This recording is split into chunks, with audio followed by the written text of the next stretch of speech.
Hello, hello. This is Mirior, here with another game of Pucksnorum. Today I'm playing against Drakuls, who's running Full Faction Forsaken Wastes. I'm running Full Faction Shattered Peaks, the adaptive deck that I've been playing around with recently.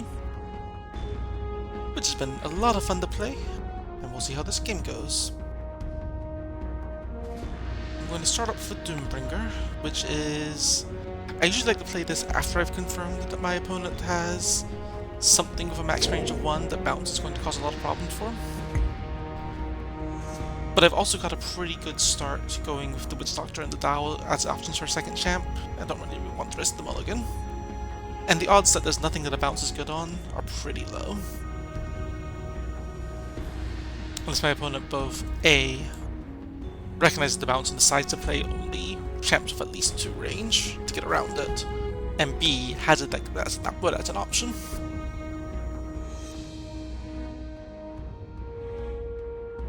But the flying is nice on this map because the most direct path from my font to my opponent's side font does go over water here. One of the things this deck is very good at is mobile melee. All of the adaptive melee champs are either flying or teleporting, and it helps a lot on a lot of maps.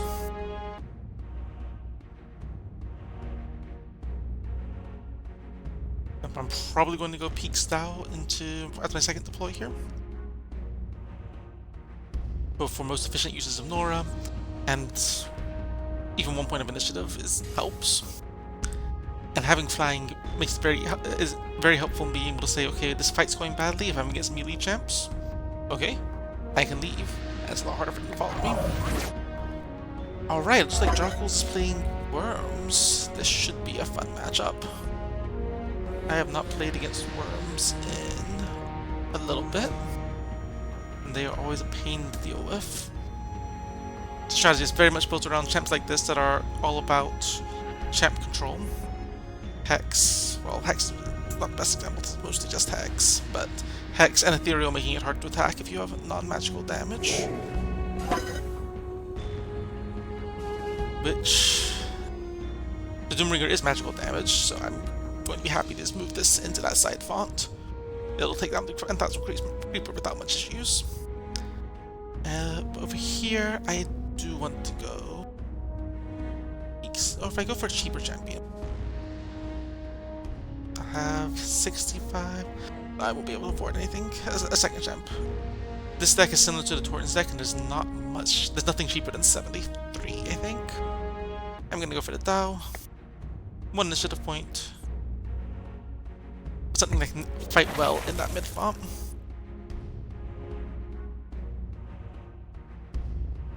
The one downside is Faithless, doesn't give me the spell presence that I like to have for an adaptive deck. Of course, I'm going to be casting a lot of spells, I need the spell presence to do it. But I can get reinforcements soon quickly over here. It's a lot better to have the Dow here in the main fight than going off alone on a side font.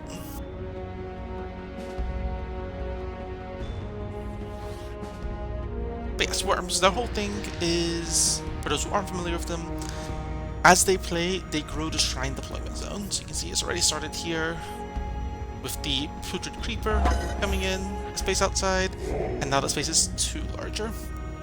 They're not strong champs individually. The Putrid Creeper is one of the better, stronger ones, and still it's not that impressive.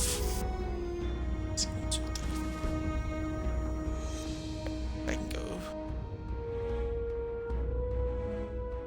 here and not be in range of an immediate attack.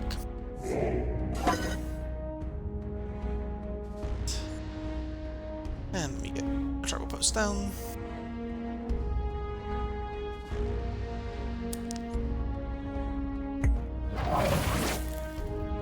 Alright, as I was saying, they're not that impressive individually, but the longer a fight goes, the more my opponent is able to just deploy into the middle of the fight. And this is a good map for Worms, just how close this mid font already is.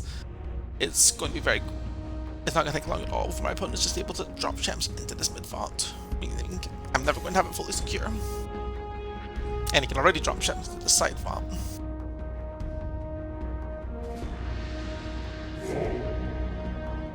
A a good metric when you're fighting worms of how well are you doing is, are you winning before your opponent's able to drop champs on top of the fight? And on this map, the answer is already pretty much no. That's not happening. But plus side, you've gone for a non-worms champ. Worms do kind of require commitment to the theme, because whenever you play something that's not a worm, you undo some of your progress. It's just an interesting choice there. Alright. Over to me. I am going to go for the early pressure. Let's go ahead and go in here. I do not know if putting bounce on the creeper will have it when it engages me. That counts. Loses ethereal and engages me. That counts as engaging its bounce back. Don't know. Don't really want to risk it. I'm going to go ahead and put bounce on this champ, which is also melee only.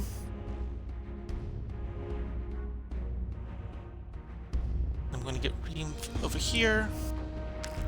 Let's go ahead and start harassing this champ. I'm going to need to get reinforcements in quickly, and I'm going to want to get some range down, I think. Yes. Alright. Moving this Doombringer forward, I'm not sure if I'm going to be able to support that. Against two champs, I'm going to have issues.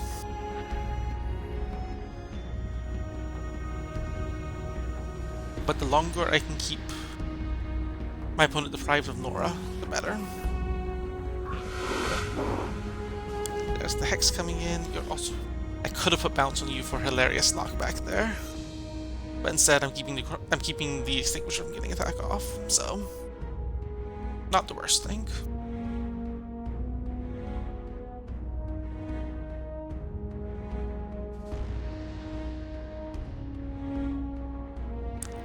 You over here, you can come in and hit.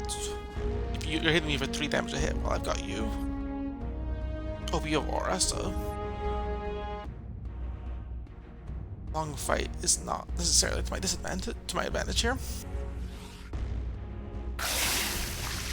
Alright. 3 damage a hit, and then the aura, so total of 12 damage on the turn.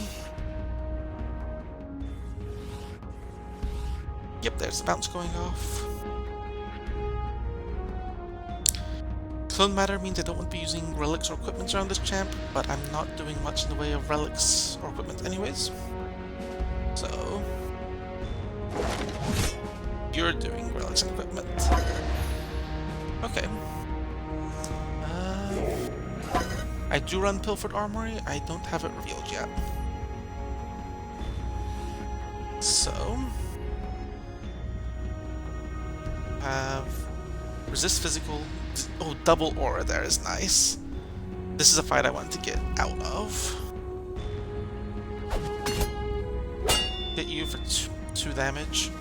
Sweep to get to disengage. And let's back away. Over here. Not much I can do with 4 damage, but I can at least get striking blows triggered. Keep you from portaling away. I'd say keep you from hexing, but you used hex last turn. But if you want to keep both champs down here, I am more than happy for that. I'm going to... I haven't gotten an opportunity yet where it really makes sense to be using spells. So I'm just going to get more champs down.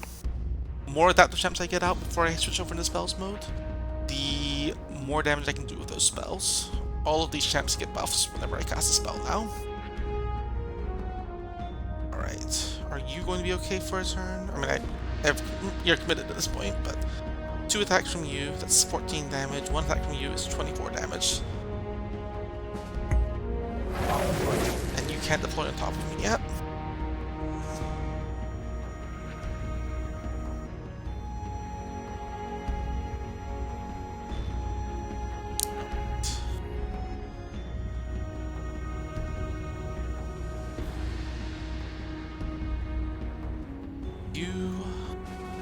want to get the double R off, you have to move in. But if you move in, I can get 2 attacks off of you, 1 attack with you if I give you AP gain. Alright, no damage. I'm not taking any attacks from this champ because you're in Ethereal mode. Perfect. I do think next turn is going to be starting to use spells. Alright. Ooh, steal life there. Is that? Do you have a kill? You have healing at least. That throws off my map. I'm not sure I'm going to be able to kill you on this turn. Do I have bolt throw? You're resistant anyways, never mind. Okay. But you are retreating. Okay, so I'm definitely not getting killed this turn, but if you're retreating, I'm happy to see that.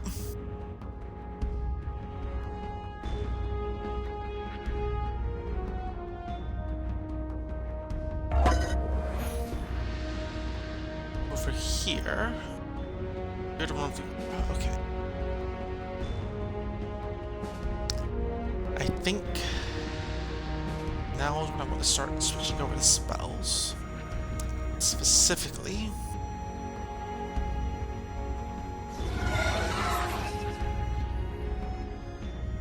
I want to protect myself from you.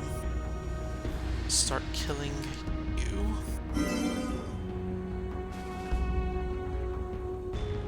One more good hit will do it. I don't have that one more good hit on me. And even if I hadn't spent the spell here, I wouldn't have the hit. My single target spells are physical damage, and also I don't have to reveal it yet. Over here, let's get 1 hit in. I'm not teleporting with you because my opponent's not attacking this turn anyways, and I want to save the action points. You are going to back away. Let's see. Want to be doing that thing that I described earlier of just running off the bridge. To be out of range of an aura from you.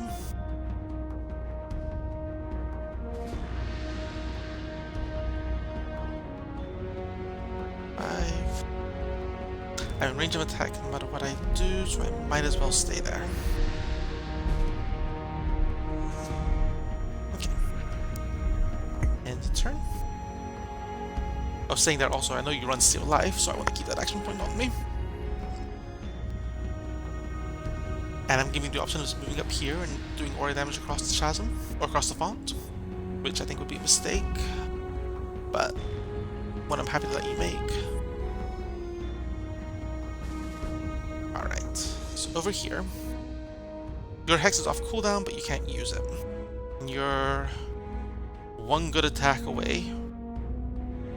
Distracted wear off, I won't have the distracting blows for peak exploit, but I can cast 1 spell to get you up to 13 damage, get that kill.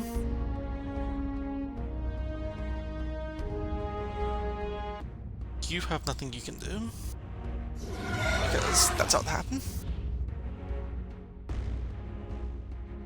You can do 14 damage plus your aura, so 18 damage. 17 hit points.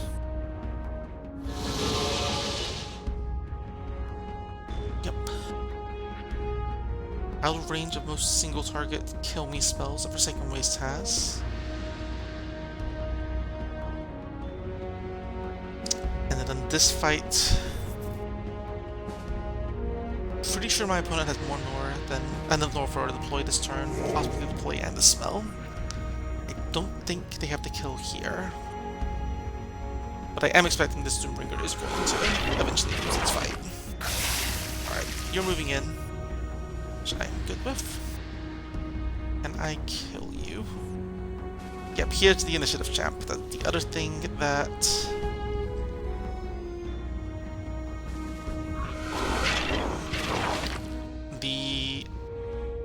This faction is full of initiative champs. Not this faction, worms specifically.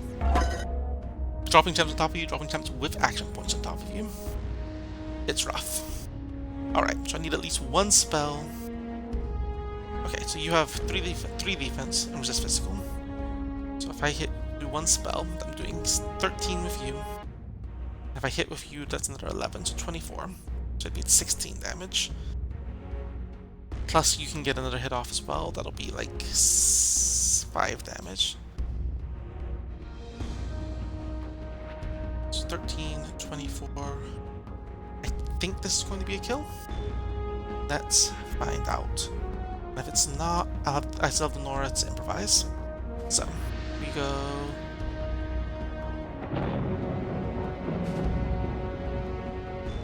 Lightning Storm.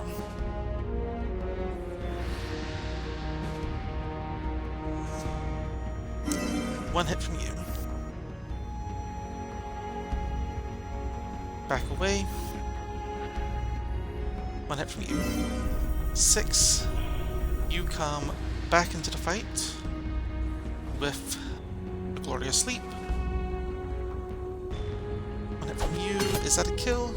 Yes. Perfect. Go ahead and grab the globe. Down here. Kill you perfectly. I can hit you as well. And that's the game. Alright. Hope everyone enjoyed watching, and I will see you all next time.